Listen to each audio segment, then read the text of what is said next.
Hey guys, welcome back to my channel. It's always so nice to have you here. Tonight we're going to drift together into one of the most beautiful periods in human history, the Renaissance. We'll wander slowly through lamplit streets, past marble churches and open-air markets, where painters, poets, and dreamers once walked the very same stones beneath our feet. So find a comfortable position, let your body settle, and allow the world around you to gently fall away. Before we begin, feel free to leave a comment and let me know where in the world you're tuning in from. And if you enjoy what I do here, don't forget to like and subscribe. It's the simplest way to support the channel and allows me to continue creating more calm stories for you to relax, study, or fall asleep to. All right. Let's begin.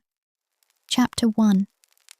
If you lived during the Renaissance, imagine for a moment that you were born into this world, not as a visitor, not as a tourist passing through a museum, but as someone who truly lived here, breathed this air, and woke each morning beneath a sky that looked the same as ours, and yet felt entirely different.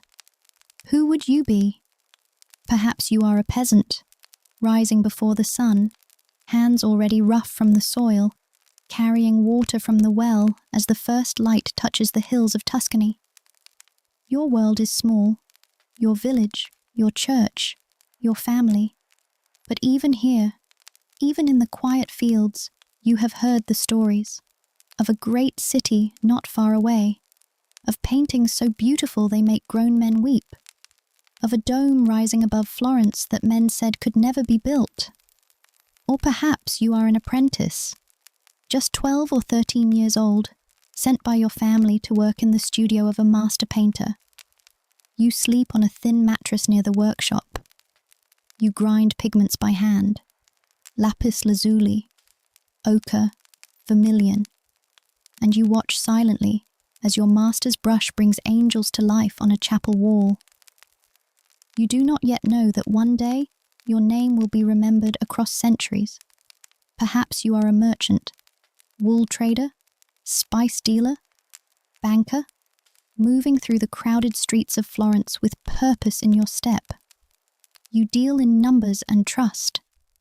You know which families hold power and which are falling. You understand that in this city, money is not just wealth. It is influence, it is survival. It is art. Or perhaps you are a noblewoman, dressed in silk so fine it whispers when you walk. You speak Latin and French. You play the lute in candlelit rooms. The world tells you that your role is ornamental, to be seen, to be married, to be quiet. And yet behind those careful eyes, a mind burns. You have read Plato. You have opinions about beauty and God and the nature of the soul. And perhaps you are a ruler, seated at a long table in a palazzo draped in tapestries, surrounded by advisors, artists, and enemies wearing the faces of friends. You commission paintings not merely because you love beauty, but because beauty is power, because the stories told about you, in fresco and marble and gold, will outlast your enemies and echo long after your death. The Renaissance was all of these people at once, messy and magnificent, tender and brutal, a world on the edge of becoming something new, and not entirely sure it was ready. Chapter 2. Walking through Florence at dawn. Close your eyes a little more deeply now, and step with me into the city. It is just before sunrise. The sky above Florence is the colour of pale ash and faint rose, and the air smells of damp stone and wood smoke and something faintly sweet. Bread, perhaps, baking somewhere nearby. The streets are narrow. The buildings press close on either side, their upper floors jutting out above you so that only a ribbon of sky is visible overhead. The cobblestones beneath your feet are uneven and worn smooth by centuries of footsteps. And then the bells begin. Low and resonant at first, from the great cathedral. and then answered by smaller bells from churches tucked into side streets and hidden courtyards. The city is waking. You can feel it, like a slow inhale. The first figures appear in the half-light. Women carrying baskets to market. A monk walking quickly, head down, robes brushing the stones. A young boy driving a cart of vegetables, the wheels rattling loudly in the quiet morning air. By the time the sun clears the rooftops, the streets are alive. The market in the Piazza del Mercato is already thick with noise and colour. Vendors call out from behind their stalls. Bolts of cloth in rich reds and deep blues, dried herbs hanging in fragrant bundles, fish laid out on ice, chestnuts roasting over small braziers. People haggle and gossip and laugh. A group of men in fine coats move through the crowd without slowing, their conversation intense, their eyes watchful. Down a quieter side street, a workshop door is swung open. Inside, an artist and his apprentices are already at work, preparing panels, mixing gesso, studying a drawing pinned to the wall. A sculptor around the corner chips steadily at a block of marble, the sound ringing clean and sharp through the morning air. And near the river, a banker sits at a small outdoor table, already reviewing accounts by the early light, a quill moving steadily across parchment. This is Florence. This is the Renaissance, a city that never quite rested because it was too busy becoming. Chapter 3. Why the Renaissance began. But how did we arrive here? How does a world emerge from the darkness and reach, slowly, trembling, toward the light? Just a century before this golden morning in Florence, Europe had been a very different place. The plague had come in the middle of the 1300s, moving silently across the continent like a shadow. Cities that had been full of life were emptied in weeks. Florence alone lost more than half its population. Streets that had rung with voices fell quiet. Fields went untended. Churches filled beyond their walls.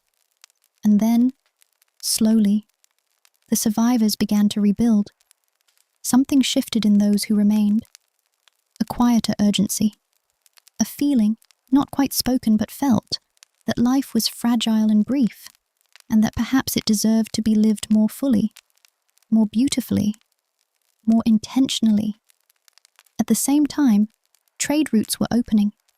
Ships were arriving in Italian ports from the east, carrying not only spices and silks, but manuscripts, ancient texts from Greece and Rome that had been preserved in libraries, while Europe slept through its darker centuries. The words of Plato and Aristotle, Virgil and Cicero began to circulate again. Translated, debated, passed from hand to hand in candlelit rooms. And in those words, a new idea began to form. What if the human being, not just the soul, but the body, the mind, the lived experience, was worthy of study, worthy of celebration? The ancient Greeks had believed so. They had carved the human form in marble with a reverence that approached devotion. They had written about beauty and reason and the examined life. Europe was changing, not all at once, not everywhere, but in cities like Florence, where merchants had built great wealth and were now looking to spend it meaningfully, on art, on architecture, on ideas. Something extraordinary was stirring. The Renaissance, the word means rebirth, was not a sudden awakening. It was more like dawn, gradual, then undeniable, beautiful, even before you could fully name what you were seeing. When people hear the word Renaissance, they often imagine enormous paintings, marble statues, or crowded cities filled with artists and philosophers. But one of the first questions people usually ask is surprisingly simple. Why Italy? Why did this enormous cultural movement begin there, instead of somewhere else in Europe? And strangely enough, part of the answer involves banking. During the late Middle Ages, several Italian cities became extremely wealthy through trade. Cities like Florence, Venice, and Milan connected Europe to valuable goods arriving from the Middle East and Asia. Ships carried silk, spices, precious metals, and countless other products across the Mediterranean Sea. And over time, wealthy merchant families accumulated enormous fortunes, especially in Florence. Florence during the Renaissance was not a quiet little artistic town filled entirely with thoughtful painters. It was crowded, competitive, loud, and deeply political. People argued constantly about money, power, religion, and influence, which honestly makes it feel surprisingly modern. One powerful banking family in particular would become closely connected to the Renaissance: the Medici family. The Medicis funded artists, architects, scholars, and enormous building projects throughout Florence. In many ways, they understood something important very early on. Art could create prestige.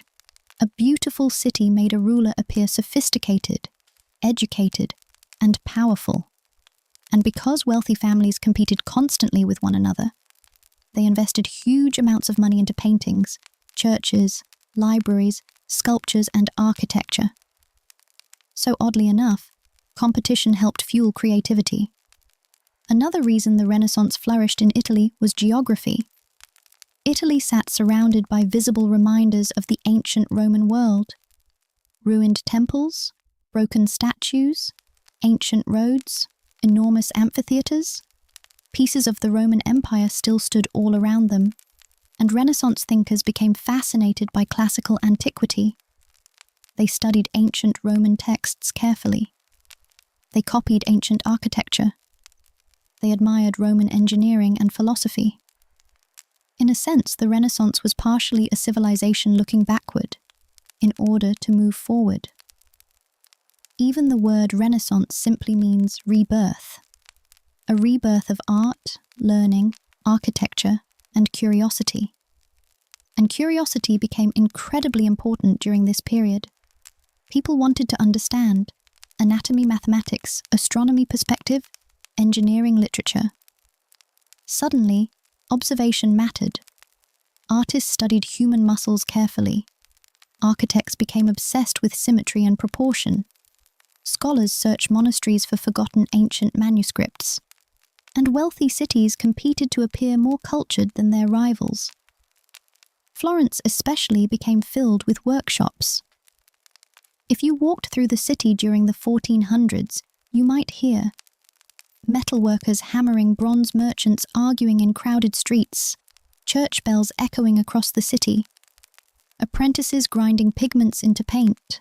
The Renaissance was not peaceful in the way modern movies sometimes imagine. It was energetic, busy, ambitious, and occasionally chaotic. But from that chaos emerged some of the most famous art and architecture in human history, including works that people still travel across the world to see today. And strangely enough, many of those artists were simply trying to impress wealthy patrons who wanted everyone else in Florence to feel slightly jealous. Chapter 4. The Workshops of the Renaissance. At the heart of the Renaissance was a place you might not expect. Not a palace, not a church, not a great library filled with scholars. A workshop. The bottega, the Italian word for the artist's studio, was where the Renaissance was actually made, where paint met wood, where ideas became images, where master and apprentice worked side by side in rooms that smelled of linseed oil and plaster and warm beeswax. These workshops were busy, practical places. The master would take commissions from churches, from wealthy families, from the city itself, and his apprentices would help him fulfill them. Young boys as young as 10 would begin by sweeping floors and running errands. Over time, they would learn to prepare surfaces, mix colors, copy drawings, and eventually, if they were gifted, take up the brush themselves. The techniques developed in these workshops were revolutionary. Perspective, the ability to create the illusion of depth and distance on a flat surface, was studied and refined with almost scientific precision. Artists began to understand how light fell across a face, how shadows pooled beneath a chin, how the human eye moved across a composition. They dissected bodies, sometimes in secret against the rules of the church, to understand the architecture of muscle and bone beneath the skin. Fresco painting, applying pigment directly onto wet plaster so that the color became part of the wall itself, required extraordinary speed and confidence. There was no correcting a fresco once the plaster dried. Every brush stroke was permanent. And alongside painting, sculptors worked in marble and bronze, coaxing figures from stone with chisels and mallets and infinite patience. Goldsmiths, weavers, ceramicists, architects, the Renaissance workshop touched every surface of life. It was not simply art for art's sake. It was art as language, as theology, as politics, as memory. Every painting told a story. Every sculpture carried a meaning. And beneath every meaning, a question about beauty, about God, about what it meant to be human. Chapter 5. Inside the mind of Leonardo, Raphael, and Michelangelo. Let your breath slow a little now, and let me tell you about 3 men who changed the way the world sees itself. The first is Leonardo. Leonardo da Vinci was born in 1452, the illegitimate son of a Florentine notary, raised in the Tuscan countryside where he spent his childhood watching water move, studying the wings of birds, pressing flowers between the pages of notebooks. From the very beginning, he seemed incapable of looking at the world without asking why. As a painter, he developed a technique he called sfumato, from the Italian word for smoke. Rather than outlining his figures with a hard edge, Leonardo blurred the transitions between light and shadow, between one surface and another, so that his figures seemed to breathe, to exist in atmosphere rather than on a flat surface. The Mona Lisa, perhaps the most famous painting ever made, is the fullest expression of this. That mysterious half-smile, the landscape dissolving into mist behind her, the sense that she is present and yet somehow unreachable. It is not simply a portrait. It is a meditation on the nature of perception itself. But Leonardo was not only a painter. He was an engineer, an anatomist, a botanist, a musician, an architect. His notebooks, filled with mirror script so cramped and dense they took centuries to fully decipher, contained designs for flying machines, hydraulic pumps, armored vehicles, solar power. He was sketching the future in the margins of the 15th century. He believed that art and science were not separate things, that the deepest understanding of nature and the most truthful representation of beauty were, in the end, the same pursuit. Then there is Raphael. Raffaello Sanzio was born in 1483 in Urbino, the son of a court painter, and he brought to the Renaissance something that Leonardo and Michelangelo, for all their genius, did not always offer: grace. Raphael's paintings are luminous and harmonious. His figures are beautiful without being unreal. His Madonnas, and he painted dozens of them, have a tenderness that feels almost like memory, like something you have known before. There is warmth in his work, a gentle humanity. His greatest achievement is perhaps the School of Athens, a vast fresco painted for the papal apartments in Rome, depicting the great philosophers of antiquity gathered together in a magnificent marble hall.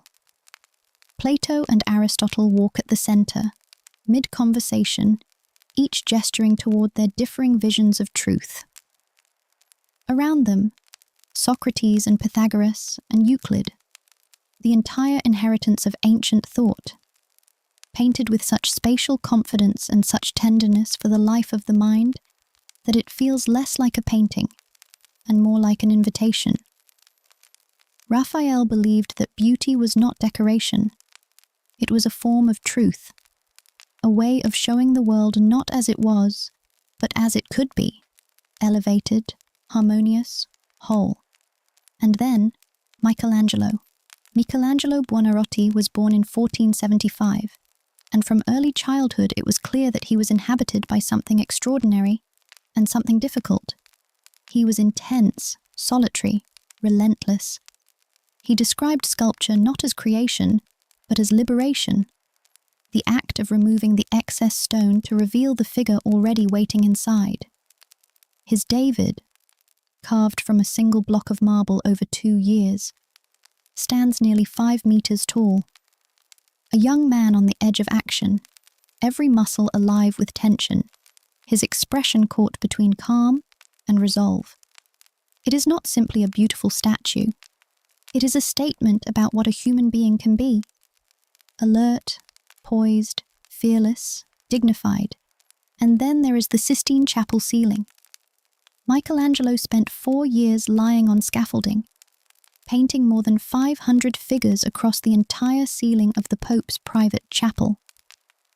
The most famous image, God reaching toward Adam, their fingertips almost touching, captures something that no theological text had quite managed: the intimacy of creation, the gap between the divine and the human, so small it almost disappears.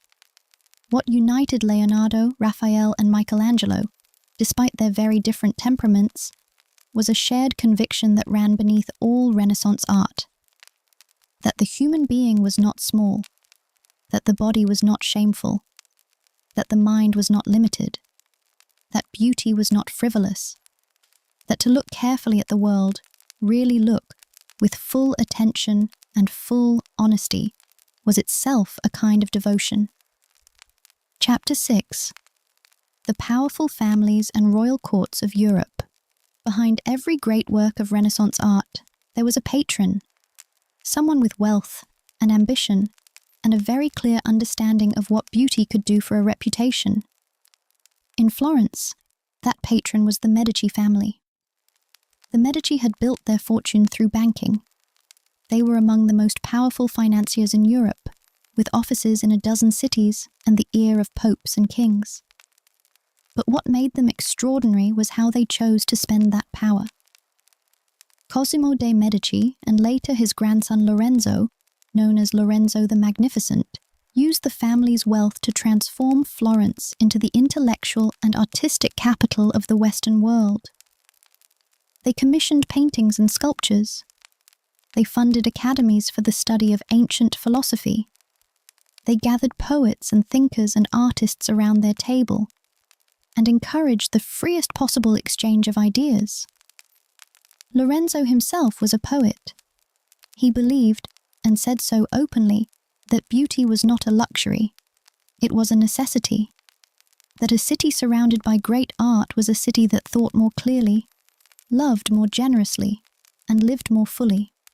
Under Medici patronage, Botticelli painted The Birth of Venus, a goddess rising from the sea on a shell, her golden hair caught in the wind, her expression serene and otherworldly. It was one of the first large-scale paintings of a non-religious subject in centuries.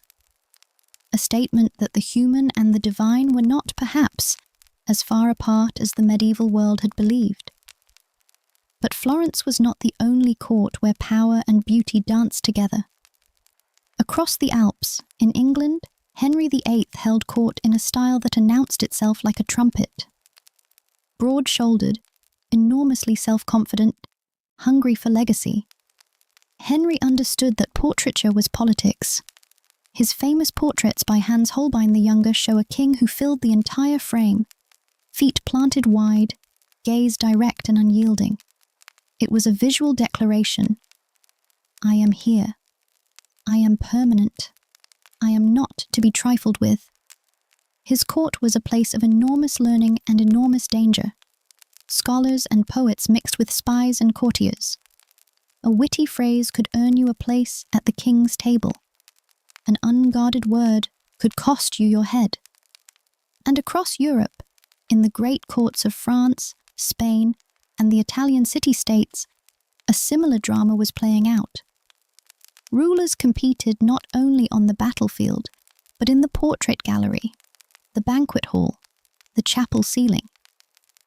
Art was not separate from power. It was one of its most sophisticated instruments. Chapter 7. The Cathedral That Changed the Skyline. Let your breathing deepen now, and look up, because above Florence, rising above every rooftop and every tower and every cypress tree on the surrounding hills, there is a dome. Filippo Brunelleschi's dome of Santa Maria del Fiore is one of the most extraordinary feats of human ingenuity ever attempted. When construction began in the early 1400s, the cathedral had stood for decades without a roof over its enormous crossing, because no one could figure out how to build one. The span was too wide for the traditional wooden frameworks used to support arches during construction. The walls could not bear the outward thrust of a conventional dome. Brunelleschi solved it with an idea so elegant it seems, in retrospect, almost inevitable. He built two shells, one inside the other, interlocking in a herringbone pattern of brick that allowed each layer to support the next as it rose. He invented new machines to lift materials to dizzying heights. He supervised the work himself, obsessively, for 16 years. When the dome was completed in 1436, it was the largest in the world. And it remains, to this day, the largest masonry dome ever built. Standing beneath it, in the cool, dim interior of the cathedral, the marble floor stretching away in all directions, the painted ceiling soaring above, you feel something shift inside you, something that is not quite language, more like awe. This was what the Renaissance believed architecture could do, not merely shelter the body, but lift the spirit, remind the human soul of its own capacity for greatness. Every stone of that dome was a statement. We can do extraordinary things, and we are not finished yet. Chapter 8. Renaissance Nights. The sun is setting over Florence now. The light turns golden, then amber, then the soft, deep rose that painters spent lifetimes trying to capture. Long shadows stretch across the piazzas. Vendors pack up their stalls. Children are called in from the streets. The city exhales. In the grand palazzos, candles are being lit. Tables are being laid with linen and silver and blown glass cups filled with wine from the hills of Tuscany. Musicians tune their instruments in antechambers. Lutes and viols and the bright, clean sound of a harpsichord drifting through half-open doors. Dinner, in a wealthy Renaissance household, was not merely a meal. It was a performance, a conversation, a form of theatre. Guests debated philosophy and poetry. They praised the host's latest acquisition, a bronze by a rising young sculptor perhaps, or a newly discovered manuscript of Cicero. They flattered and competed, and occasionally very carefully told the truth. For the poor, the evening was quieter. A fire if they were fortunate, a simple supper of bread and beans and olive oil. Children pressed close for warmth. Prayers murmured in the dark. Stories passed between generations, of the city they had glimpsed from a distance, of the great painting inside the church they had once been allowed to enter, of the dome that could be seen for miles in every direction on a clear day. And in the workshops, a single candle still burned. A young painter, too absorbed to stop, adding one last glaze to a Madonna's cheek. A sculptor running his hand across cool marble, feeling for an imperfection invisible to anyone else. A man filling the pages of his notebook with sketches of water and birds and the slow turning of the stars. The Renaissance did not end at nightfall. It dreamed. How the Renaissance changed the world. Slowly now. Let Florence begin to drift. Let the cobblestones soften beneath your feet, and the bells grow distant, and the candlelight fade into something gentler. You have walked through a world that believed, fiercely, beautifully, sometimes imperfectly, in the power of human beings to understand, to create, and to reach towards something greater than themselves. The Renaissance gave us perspective, in painting, and perhaps in life. It gave us the courage to ask questions that had no safe answers. It gave us the idea that beauty and truth were not opposites, but two paths leading to the same place. Its echoes never really ended. They are in the way we build our cities and our museums, in the way we teach our children to draw and to question and to look, in the way a painting can stop you in a gallery and hold you still, longer than you meant to stay, asking something of you that you can't quite name. The Renaissance asked what it means to be human, and the asking changed everything. If you learned something today and want more calm walks through history like this, don't forget to like and subscribe. It really helps the channel grow, and it lets me keep making your favorite content. Sleep well tonight. I'll see you in the next story.